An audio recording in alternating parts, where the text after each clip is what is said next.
Hey everybody, Dan here with Pain Free You. Shooting inside today. It's been pouring most of the day, really heavy rains, so no outdoor shot. Today's topic is going to be you're not supposed to ignore your symptoms. Let that sink in. You're not supposed to ignore your symptoms. I'll get to that in a minute. Relax. Let your body go limp. Right? Allow your breathing to slow down.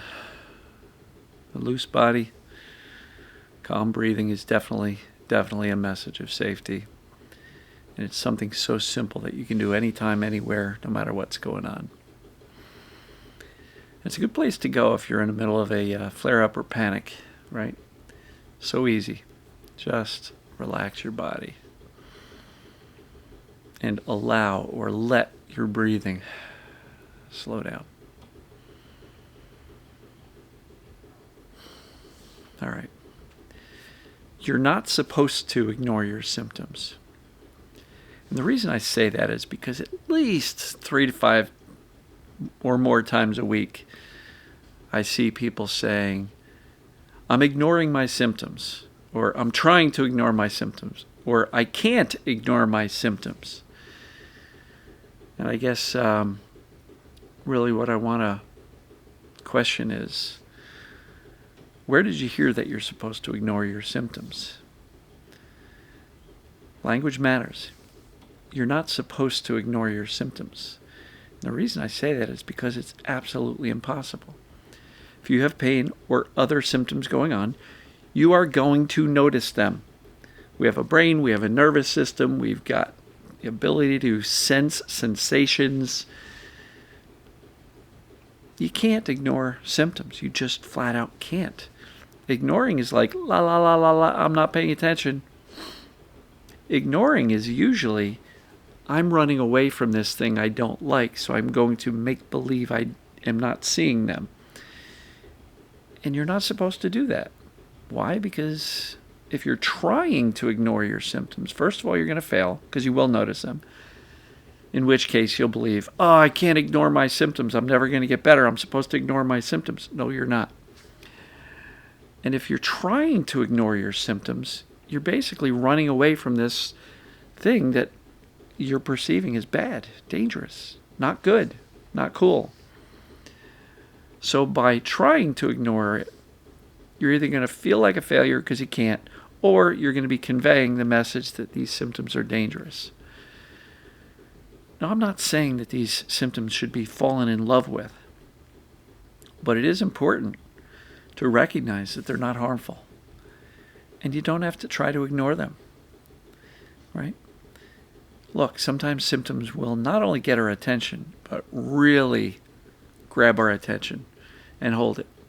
And sometimes they're quite colorful, right? So don't try to ignore the symptoms. Acknowledge them. Hello, symptoms. Hello, brain. Thank you for trying to keep me safe.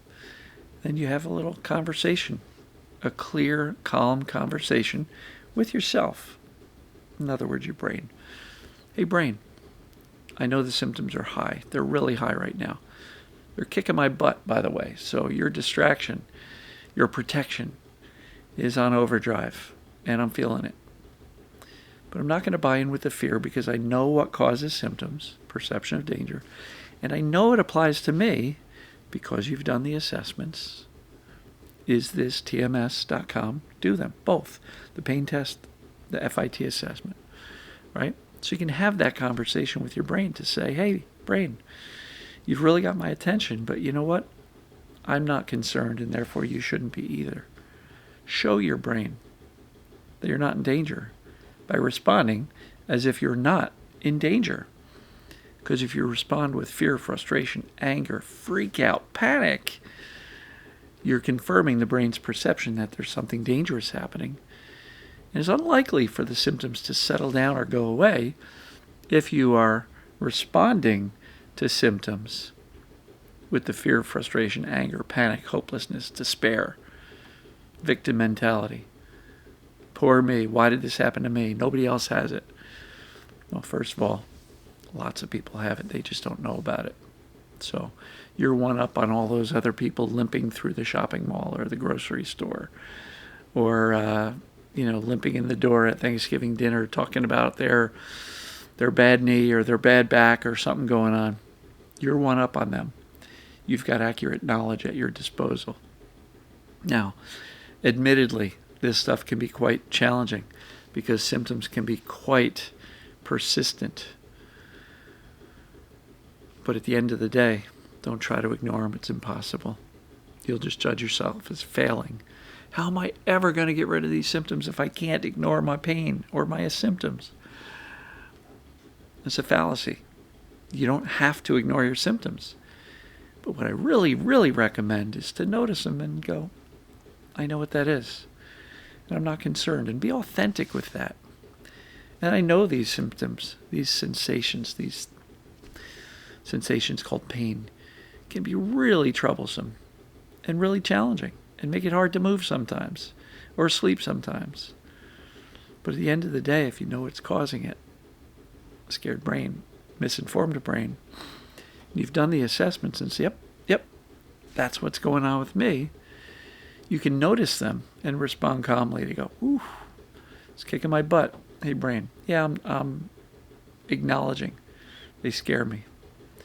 But I'm not going to live in that fear all day, every day for the next however long. Because I know what's going on. This applies to me. There's a cure. And darn it, I've made the decision. I'm capable of teaching my own self, my own brain, that I'm really not in danger. Yesterday I talked about consistency and frequency. Remaining calm consistently, frequently, is really the superpower in making a breakthrough. So, it's not rocket science, folks. Stop trying to ignore your symptoms. You will fail. You will notice them. And that's no fault of your own. That's no failure. It's no anything other than symptoms are designed to get your attention. That's just what they do. So accept that. Acknowledge that. Stop telling yourself that you're trying to ignore symptoms because your brain's going, yeah, you can't. Acknowledge them.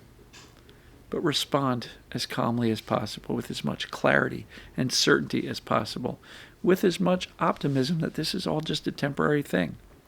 And it's not false optimism. It's not false hope. It's accurate knowledge. It's accurate hope. This is how this stuff works. So I'm going to wrap this up. Short video today. It's a Sunday night, rainy day all day. And hope everybody's doing fantastic. I love you all. And as normal, we'll see you tomorrow. Take care.